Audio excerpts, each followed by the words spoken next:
Namaste. Today I'm going to narrate the chapter number 2 of the holy book Shri Sai Satcharitra, The Wonderful Life and Teachings of Sai Baba. The topics which are covered in this chapter are object of writing the work, incapacity and boldness in the undertaking, hot discussion, conferring significant and prophetic title of Hemant, necessity of a guru. With Baba's grace, I am going to start the chapter number 2. In the last chapter, the author mentioned in the original Marathi book that he would state the reason that led him to undertake the work and about the persons qualified to read the same and such other points. Now, in this chapter, he narrates the same. The object of writing this work. In the first chapter, I described Sai Baba's miracle of checking and destroying the cholera epidemic by grinding wheat and throwing the flour on the outskirts of the village. I heard other miracles of Sai Baba to my great delight, and this delight burst forth into this poetic work. I also thought that the description of these miracles of Sai Baba would be interesting and instructive to his devotees and would remove their sins. And so I began to write the sacred life and teachings of Sai Baba. The life of the saint is neither logical nor dialectical. It shows us the true and great path, incapacity and boldness in undertaking the work. Hemant Pant thought that he was not a fit person to undertake the work.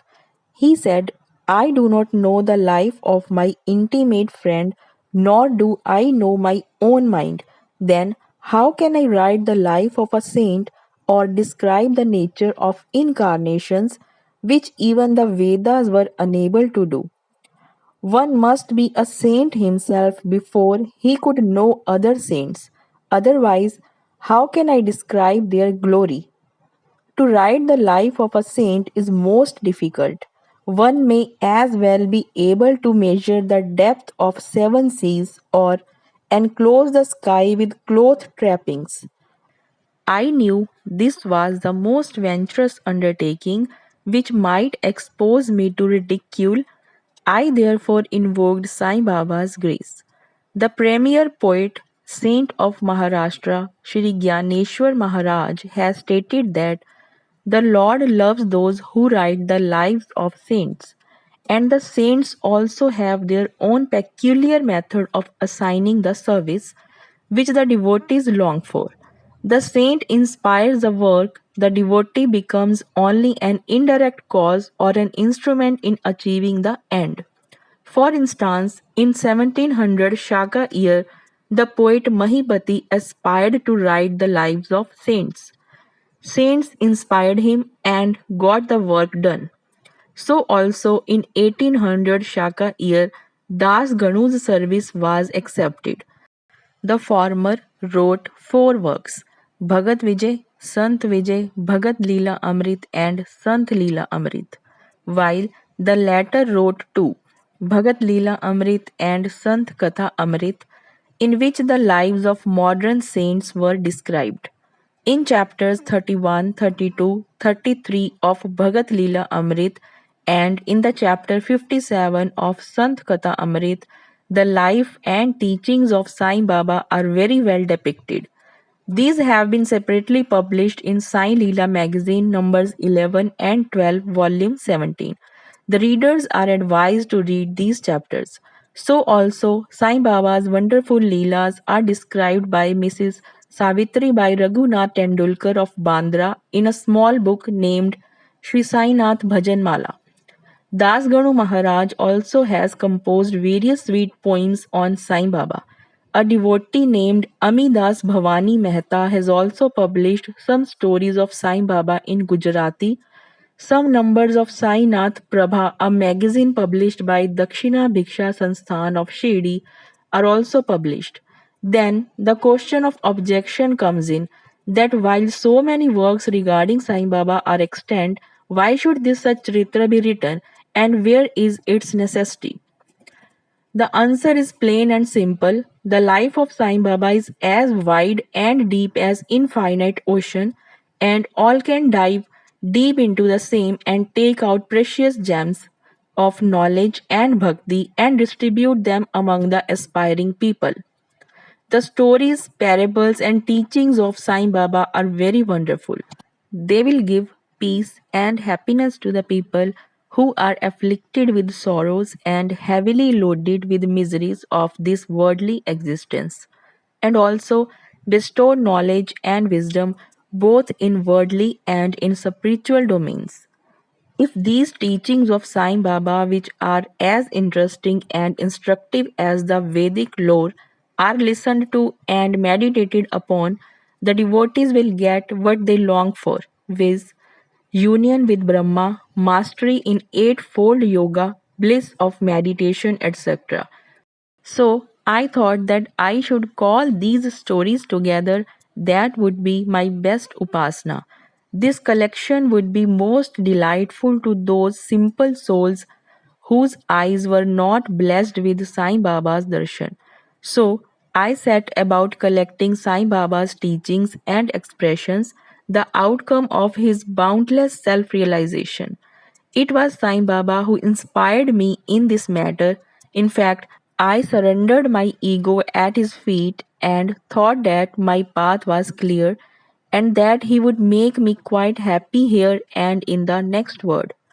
I could not myself ask Sai Baba to give me permission for this work. So I requested Mr. Madhav Rao Deshpande alias Shama, Baba's most intimate devotee, to speak to him for me. He pleaded my cause and said to Sai Baba, this Anna Sahib wishes to write your biography. Don't say that you are a poor fakir and there is no necessity to write it. But if you agree and help him, he will write, or rather, your grace will accomplish the work.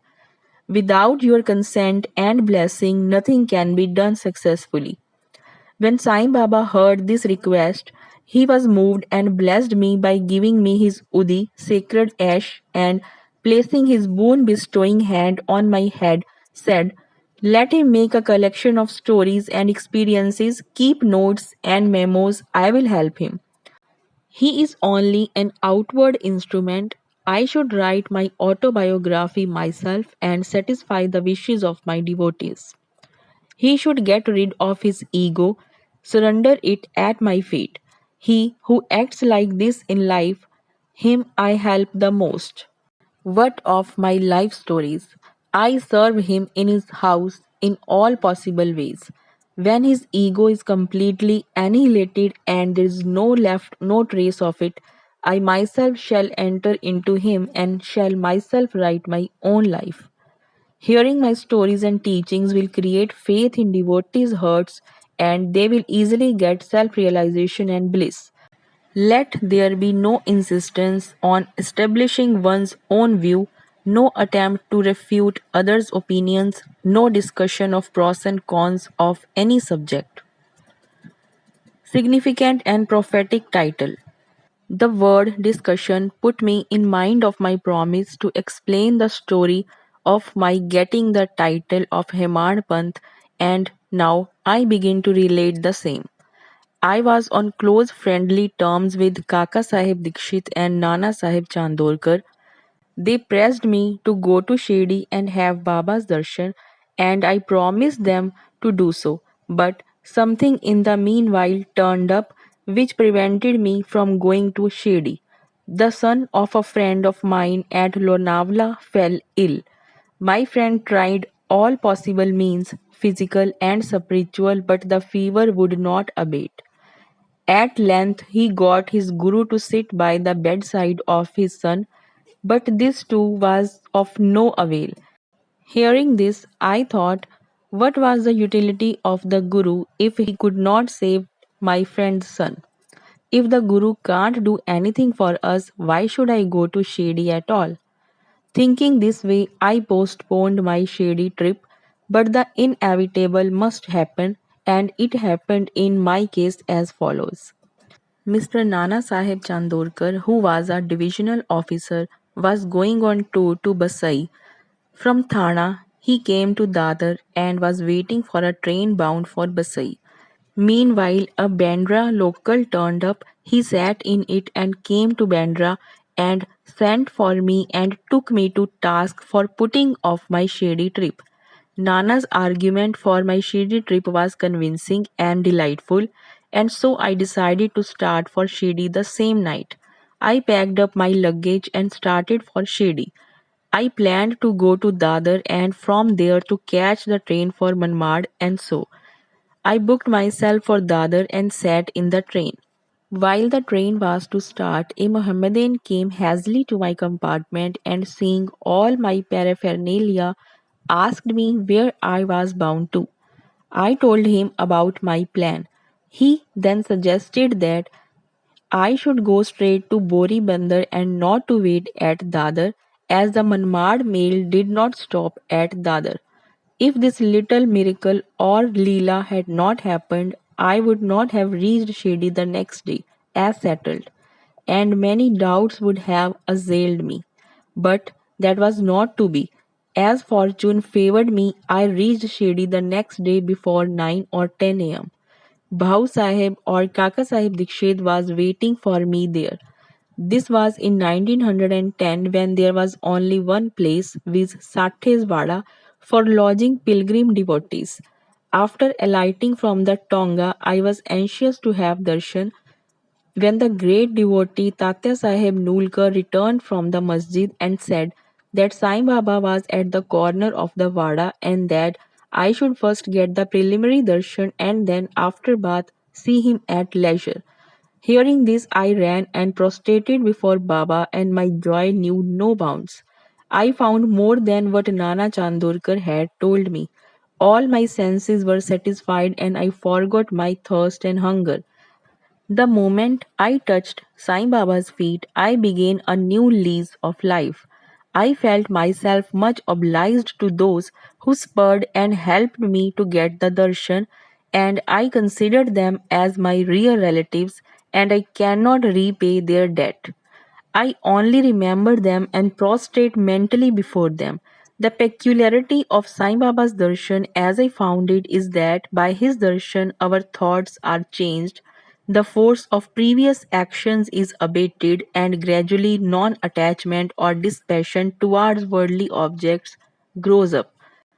It is by the merit of actions in many past births that such darshan is got, and if only you see Sai Baba, all the world assumes the form of Sai Baba. Hot discussion. On the first day of my arrival in Shirdi, there was a discussion between me and Bala Sahib Bhate regarding the necessity of a guru. I contended, why should we lose our freedom and submit to others? When we have to do our duty, why a guru is necessary? One must try his best and save himself. What can the Guru do to a man who does nothing but sleeps indolently? Thus I pleaded free will while Mr. Bhate took up the other side with destiny and said, whatever is bound to happen must happen. Even great men have failed. Man proposes one way, but God disposes the other way. Brush aside your cleverness, pride, or egoism won't help you. This discussion, with all its pros and cons, went on for an hour or so, and as usual, no conclusion was arrived at. We had to stop the discussion ultimately as we were exhausted. The net result of this was that I lost my peace of mind and found that unless there is strong body consciousness and egoism, there would be no discussion. In other words, it is egoism which breeds discussion. Then we went to masjid with others. Baba asked Kaka Sahib Dikshit the following: what was going on in the Satheswada? What was the discussion about? And staring at me, Baba further added, what did this Heman Pant say? Hearing these words, I was much surprised. The masjid was at a considerable distance from Sathewada, where I was staying and where the discussion was going on. How could Baba know our discussion unless he be omniscient and inner ruler of us all? I began to think why Sai Baba should call me by the name Hemant Pant. This word is a distorted form of Hemandri Pant. This Hemandri Pant was a well-known minister of the kings Mahadev and Ramdev of Devgiri of the Yadav dynasty. He was very learned, good-natured, and the author of works such as Chaturvarg Chintamani and Rajprasti. He invented and started new methods of accounts and was the originator of the Moody script. But I was quite the opposite, an ignoramus and the mediocre intellect. So I could not understand why the name or title was conferred upon me. But thinking seriously upon it, I thought that the title was a dart to destroy my ego, so that I should always remain meek and humble. It was also a compliment paid to me for the cleverness in the discussion. Looking into history, we think that Baba's word calling Mr. Dabolkar by the name Hemant Pant was significant and prophetic, as we find that he looked after the management of Sai Sansthan very intelligently, kept all the accounts properly, and was also the author of such a good work, Sai Satcharitra, which deals with such important and spiritual subjects as dhyan, bhakti, dispassion, self surrender, and self realization. About the necessity of a guru. Hemand Pant has left no note, no memo about what Baba said regarding this subject, but Kaka Sahib Dikshit has published his notes regarding this matter. Next day, after Hemant Pant's meeting with Sai Baba, Kaka Sahib went to Baba and asked, Baba, where to go? Baba said, high up. Then the man said, where is the way? Baba said, there are many ways leading there. There is one way from here also. The way is difficult. There are tigers and wolves in the jungles on the way. Kaka Sahib asked, but Baba, what if we take a guide with us? Baba answered, then there is no difficulty. The guide will take you straight to your destination, avoiding wolves, tigers, and ditches, etc. on the way. If there be no guide, there is the danger of your being lost in the jungles or falling into ditches. Mr. Dabolkar was present on this occasion and he thought that this was the answer Baba gave to the question whether Guru was a necessity, and he thereupon took the hint that no discussion whether man is free or bound is of any use in spiritual matters.